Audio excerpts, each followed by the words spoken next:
The sun bled crimson across the unforgiving horizon, painting the jagged mesas in hues of fire and shadow when Elias Thorne first saw her. Not saw, exactly. Heard. A sound so faint, so broken, it might have been the wind sighing through greasewood or a coyote mourning. But Elias, whose solitude was a fortress built on ghosts, knew suffering. His horse, Gideon, ears pricked, snorted. Elias reined him in, his faded denim eye scanning the brutal landscape. He'd seen enough death, enough cruelty, to smell its approach. This felt different. More vile. He dismounted, rifle ready, moving with a predator's grace.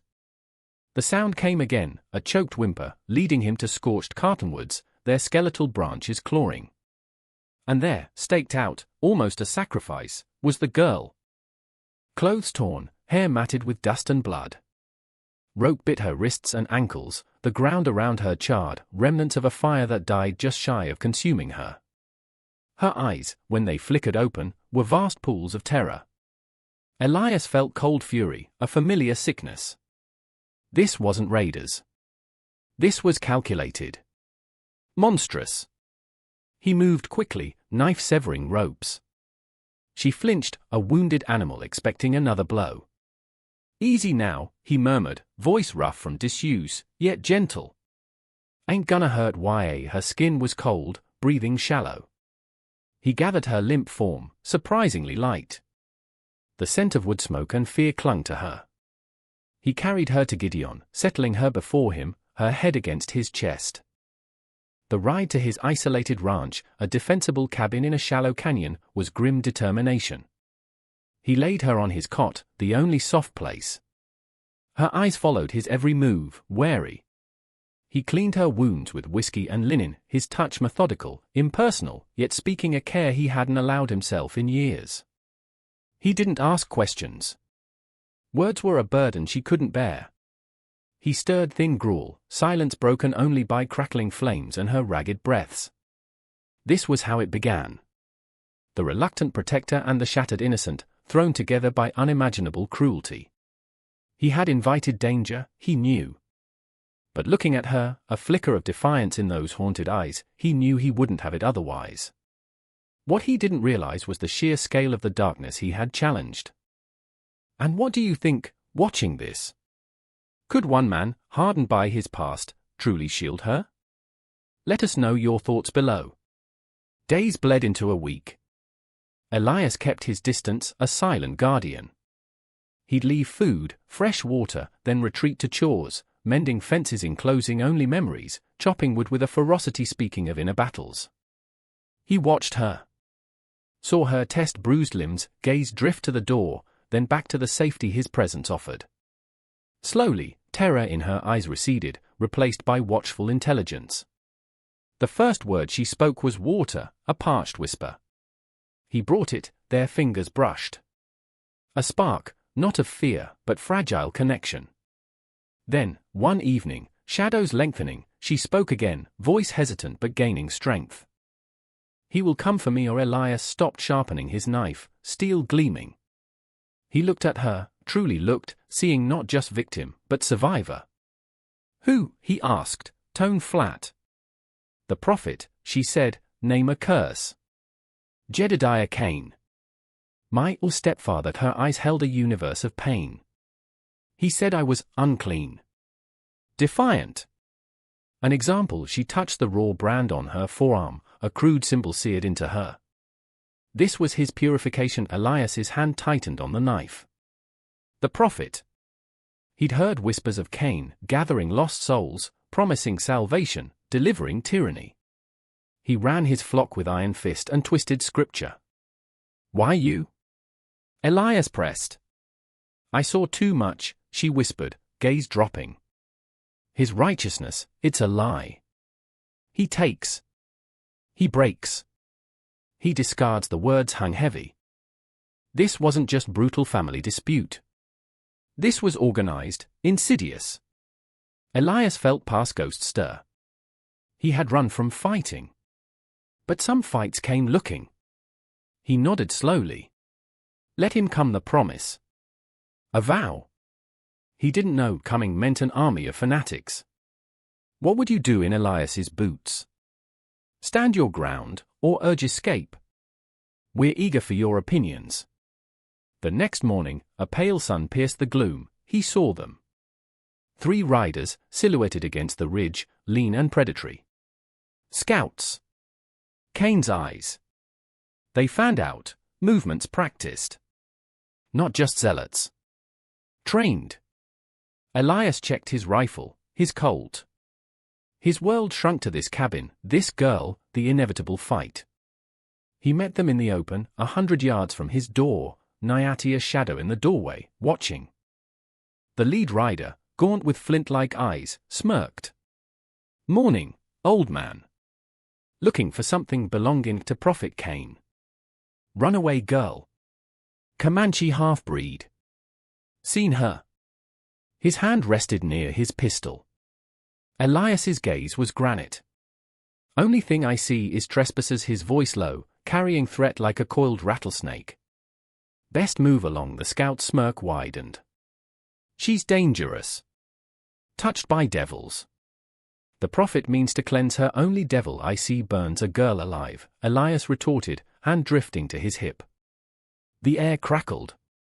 Tension coiled tight. "She's his property," another rider growled, face a mask of brutal piety. "He aims to have her back property." The word struck Elias like a whip. He thought of Nayati's brand. His jaw hardened. "This is my land," Elias stated, voice a low growl. "She's under my protection. Ride out facing forward, or I send you to your prophet draped over your saddles." Your choice. His eyes were cold steel. For a long moment, no one moved. Then, the lead scout's eyes flickered to Elias's rifle, to his set jaw. He'd seen that look in men who'd tasted battle. He spat. "The prophet will hear of this. He will come." With fire and ruin they wheeled their horses, kicking dust, and galloped away. Elias watched them, ash in his mouth. He turned. Nayati stood there, no longer shadow, but resilient. Her eyes, however, held new, deeper fear. "That was just the beginning," she said, barely audible. "You don't understand his true evil." That night, by the fire, she told him. The prophet wasn't just a petty tyrant. His cruelty masked terrifying ambition. "He calls it the Great Cleansing," Nayati whispered, trembling. "He orchestrates raids on settlers, wagon trains. Small ones, first. But he leaves signs. Comanche signs. Apache signs. He wants to set the territories ablaze. Turn everyone against each other." Elias listened, blood running cold. This wasn't just cruelty. This was organized evil. "Why?" he asked, hoarse. "Power," she said simply. "Chaos is his ladder. He skims from fear, stolen goods. Amasses weapons, followers. Believes he's chosen to inherit ashes." Then the most dangerous revelation. "I have proof," she said, eyes meeting his, fierce, determined. "He keeps a ledger. Names, dates, goods taken, who was truly responsible." I took it." She pulled a small, oilskin-wrapped book from her tattered dress. The words hit him like a physical blow. This girl held Cain's undoing, and the fuse to a powder keg. Everything was about to get much worse. How much courage to stand against such malevolence. If Nayati's bravery inspires you, thumbs up. Don't forget to subscribe, the storm is about to break.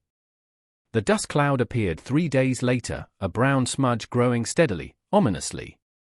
The prophet, coming with fire and ruin. Elias had used the time well, reinforced shutters, laid out limited ammunition, barricaded the door. Nayati, a silent, determined shadow, helped. She knew Cain's tactics, his men's weaknesses, showed Elias hidden firing positions, her survival knowledge as keen as his. A strange pair, grizzled rancher, passed a landscape of loss, young Comanche woman, scarred but unbroken, carrying a secret to ignite or prevent war. As they worked, shoring a loose board, her hand brushed his. She looked up, dark eyes searching his weathered face. "Why?" she asked softly. "Why do this? For me?" Elias paused. He looked at her, at the quiet strength blossomed from terror. Not Commanche half-breed, not unclean, he saw a spirit vast, resilient as the land.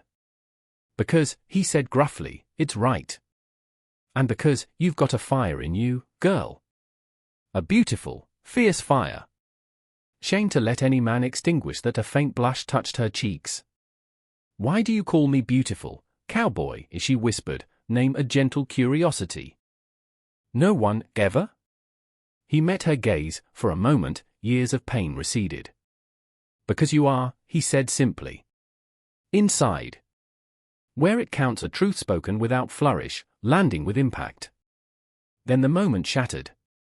Cain's vanguard crested the ridge. Dozens, armed, faces grim with fanaticism.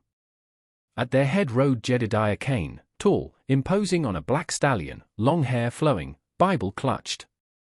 He exuded absolute, terrifying self-righteousness. "Elias Thorne!" Cain's voice boomed. "You harbor a thief. A blasphemer. Deliver Nayati, and I shall be merciful. Defy the prophet, this place becomes your tomb." Elias stepped out, rifle in hand, Nayati a step behind, ledger close. "She's not yours to command, Cain." Elias yelled. "Your reign of terror ends here." Cain laughed, cold, chilling. "Brave words, old man. You are one. We are many. The Lord is with us." He raised his hand. "Take them." The siege began. Bullets splintered cabin wood. They returned fire, Elias with deadly accuracy, Nayati reloading, pointing targets. Days blurred, gunfire, dwindling food, sleepless vigilance. Dust clouds, constant reminders of isolation. Hope, a flickering candle. Would you stand with Elias and Nayati, or surrender? Courage against impossible odds. Tell us, click that notification bell for the final confrontation. The relentless assault wore them down. Ammunition dwindled. Water scarce. Elias took a bullet to the shoulder, searing pain he fought to ignore. Nayati, seeing him falter, pressed cloth to the wound, eyes fierce. "We don't break, cowboy," she commanded. He saw in her not just protected girl, but a warrior. The final attack came at dawn, under Cain's favored blood-red sky. An explosion rocked the cabin, blasting the door. Men poured in, zeal on their faces. Elias met them, colt bucking, each shot finding its mark. He moved like an awakened old soldier, every movement honed by desperate purpose. But they were too many. He went down, rifle but to the head, stars exploding. Cain strode in, his presence filling the space with suffocating malevolence. He smirked. "I told you, old man." Defiance has its price, he gestured to Nayati, cornered, ledger clutched, eyes blazing. The girl. And the book. Two men lunged. But Nayati moved with surprising speed, Elias's skinning knife in hand. She slashed, driving them back. "You will not have it," she cried. "Your lies die with you." Cain's face twisted. "Insolent whelp." He drew his pistol, aiming. "Then you die first." As he leveled the gun, Elias, with a roar of pure fury, surged up. He tackled Cain, driving him back, through the shattered doorway, into the dirt. They wrestled, a desperate, brutal fight. Cain was strong, fueled by madness, Elias driven by fierce, protective instinct. Nayati reawakened. He saw not just Cain, but every loss, every ghost, every injustice. He fought for Nayati. For himself. For the future. The fight ended with Cain disarmed, Elias's hands on his throat, the prophet's eyes wide with terror. "Your God," Elias rasped, "has abandoned you." With a final effort, the struggle was over. Cain lay still. Silence descended. Remaining fanatics, seeing their prophet fall, lost fervor. Some fled. Others surrendered. Weeks later, the cabin repaired, land healing. Authorities, alerted by a rider with Nyate's ledger, rounded up Kane's remnants. Truth of his chaos emerged, preventing the war he sought. Nyate, no longer haunted, moved with newfound confidence, tended her small garden. Elias watched, shoulder aching, but soul's ache eased. No longer recluse, but guardian. They didn't speak of what they'd become. They didn't need to. In shared silence, quiet rhythm, a new family forged, man who lost everything, girl who found strength. Two solitary souls found sanctuary. Sunset bathed the canyon in gold. Nyate brought him water, a small smile. Beautiful evening, cowboy, she said. He nodded, a rare smile. Beautiful, he agreed, looking not at sunset, but at her. In that simple word, redemption. Hope, once distant ember, now burned bright. Their journey, a testament to courage, resilience, human connection. If their story touched your heart, share it. Tell us, what does true bravery mean? Click next for another tale of incredible courage. Thank you for watching.